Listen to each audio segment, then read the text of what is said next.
There are plenty of reasons you may want to use a virtual machine, from simply trying out a potential new daily driver OS to making sure you know exactly how to make that dream dual boot work. Moreover, there are plenty of uses in the security sector too, as virtual machines provide a completely isolated sandbox environment for researchers, or even the general public should they please, to test out the effects of a virus or malware program, safe in the knowledge their system is safe and sound. This video, however, will specifically focus on the basics of getting a virtual machine up and running with Virtualbox, starting with the downloading of files and programs necessary, and then moving on to the setup and install process, and finally finishing with a more often than not required resolution fix. I'll be installing Ubuntu 21.10 for demonstration purposes, though of course you can install any operating system you like. Of course, if you found the video helpful at any point, then consider liking to let me know and subscribing so you don't miss out on future videos like this. But with all that covered, let's get into it.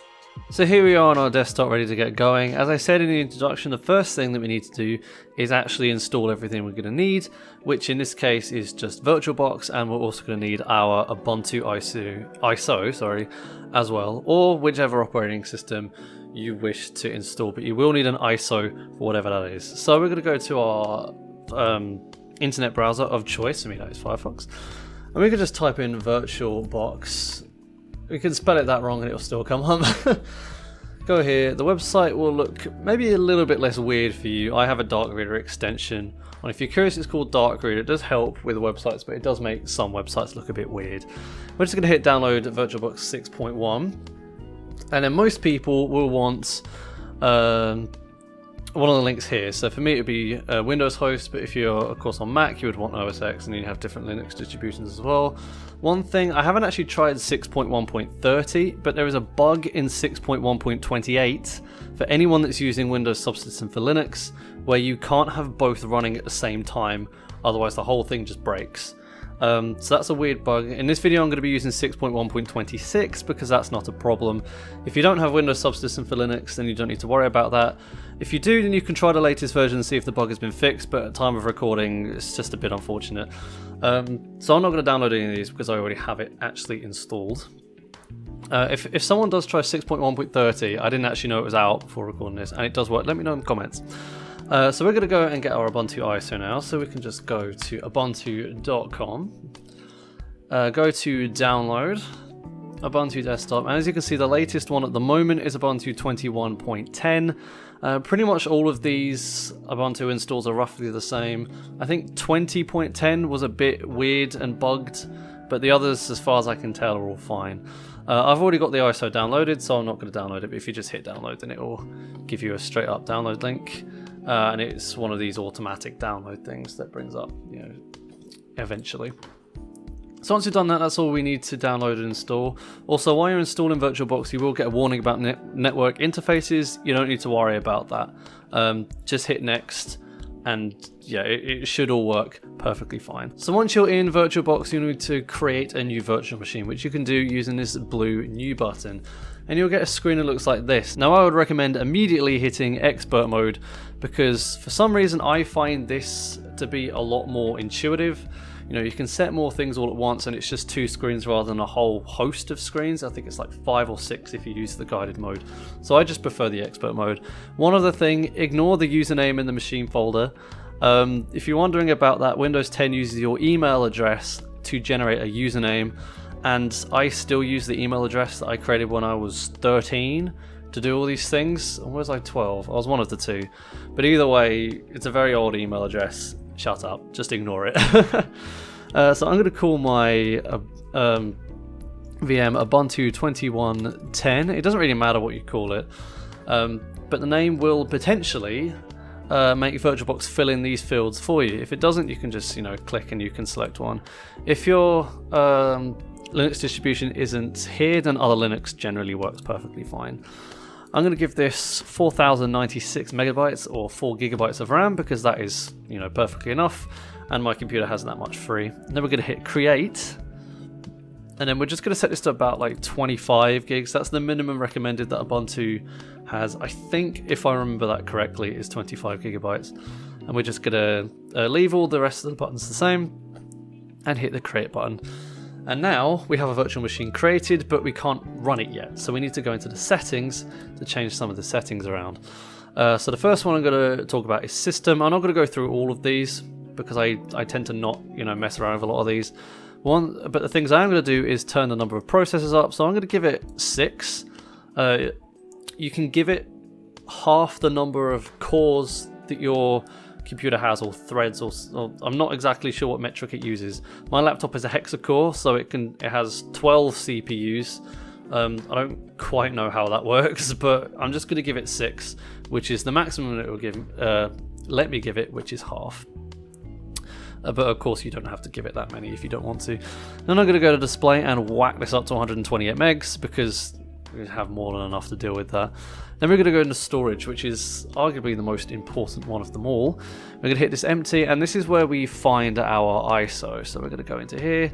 I have a directory full of ISOs that I'm going to bring our Ubuntu 2110 ISO into. And then I'm also, I'm going to ignore all these, but I'm going to go into the user interface and untick this, because it really annoys me. There's a little bar that comes up at the bottom when you're in full screen, and it's very annoying, and I don't like it, so I tend to turn it off. But you don't have to if you don't want to, of course. And I'm going to hit OK, and now we're ready to start the virtual machine. So I'm going to hit the start button. I'm going to minimize this just so there's less white on the screen, because fortunately VirtualBox doesn't have a dark mode. And I'm going to zoom in on the window because it is very small on this monitor. And then we're just going to hit enter. And then I believe this was the one where it had just a very long black screen before actually advancing. So I'm going to slightly jump forward a bit. Oh no, maybe it was a bit later on. We get these initial checks. Yeah, I'm going to jump forward a bit to where we actually have some user input. I am going to go through the Ubuntu installation process for people that haven't seen it before as a little bit of a guided install. If you don't want to see it, then you can skip forward to the resolution fix at the end of the video, because that is generally quite important, and it is part of the VirtualBox setup, typically with most operating systems. I think some can get away without using it, but most need it. So, yeah. Oh, it's gone purple. There we go. Oh my goodness. This is the first time I've seen the mascot. Why do they always make the mascots terrifying? I swear on my life, that's the worst one yet. I thought the gorilla was terrifying, but no, that is. Oh god, I'm gonna have nightmares tonight. That's for sure. It's only 10 in the morning. Oh goodness.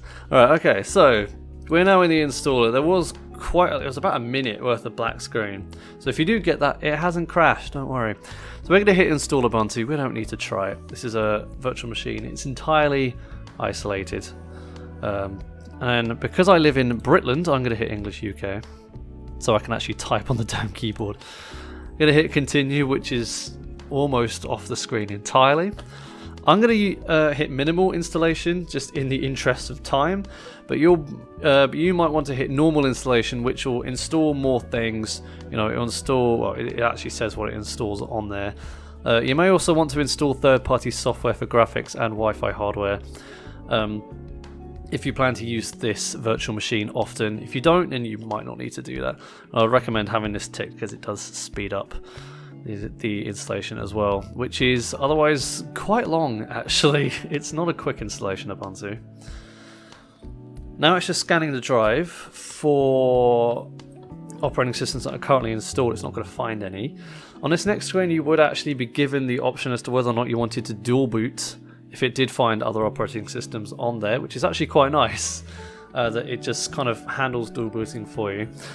But we don't have that option because, you know, this computer currently has no detected operating system, so we're just going to erase the disk and install Ubuntu. We're not going to bother with custom partitions. If you did want custom partitions, hit something else, and a G-parted clone will appear and you can do that. Although I would recommend just using a G-parted live disk to do all that anyway.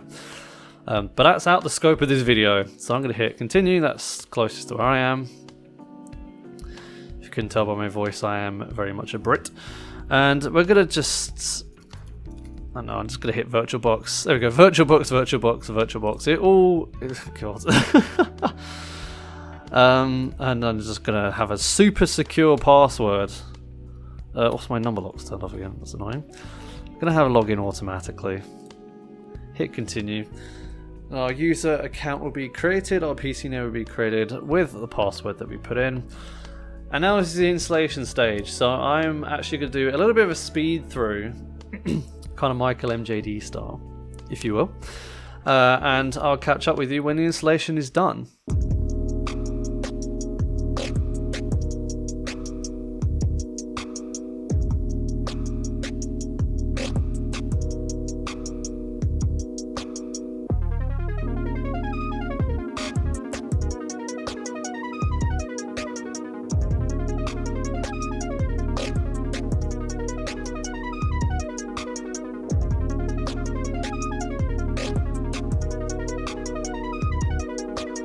And there we go. The installation is finally done. That took maybe a solid like 10 minutes or so. But we're gonna restart. And the virtual machine should automatically just restart. It should prompt us to, there we go, please, it says please remove the installation medium. Virtual machine has actually done that for us, so we can just press enter. And it will... I don't look right. Okay, I think we're fine. It looks as though it's going a little bit better. I might have to rearrange the screen. It did do quite a lot of changing resolutions there. It's still doing it. It's still changing resolutions around. This should now boot into Ubuntu itself. Now we have one more step to do, which is to fix the resolution, because currently, and I'll be able to show you this in the settings, we actually don't have resolution options. We are stuck to 640 by 480, which is not great at all. But VirtualBox does provide something called guest additions. Now this adds a load of drivers like display drivers and audio drivers. I think network drivers too, potentially, I'm not sure. But it essentially adds a load of drivers to help the operating system run within the virtual environment. So if I just skip this for now, because I don't care. No, don't send system info. Just next. Cool, done. So if I go into the settings, if I manage to remember where display is, I really do not. Screen display, there we go. Oh, it's 800 by 600, I do apologize. We can, actually, we can change the resolution. Yo, do we not need the resolution fix at all? Well, that's new.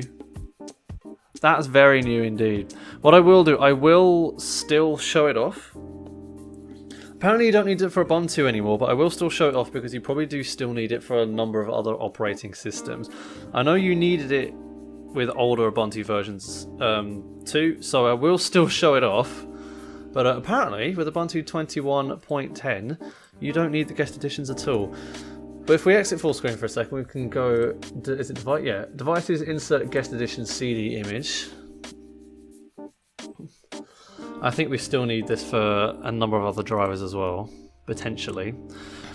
Input our passwords, and then it will do an automatic run for us. So this terminal will come up and it will say installing optional modules, or sorry, additional modules. And this shouldn't take too long. Should only be about 20 or 30 seconds or so. But on, I believe especially on older operating systems, you'll need this to fix the resolution and, you know, have sound drivers and network drivers and all that stuff. And then all you need to do after doing that is, and if I go into full screen again so all the controls show up, you just need to restart the computer or restart the virtual machine. Yeah, that did kind of throw me a bit. It just changed the resolution. That never used to be a thing.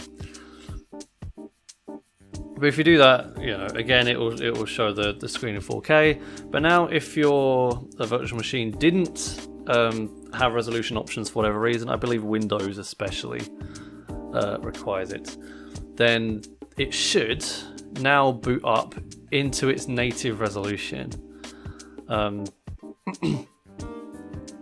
Which is, you know, in my case 4K, in your case it could be anything. But it will now automatically select a better resolution for you, instead of having to manually change it yourself. And it will also provide more dynamic screen resizing as well. Because obviously in the window you're going to be resizing the screen all the time. The size of the monitor is going to be changing all the time. And the driver, I think, helps with extra stuff like that.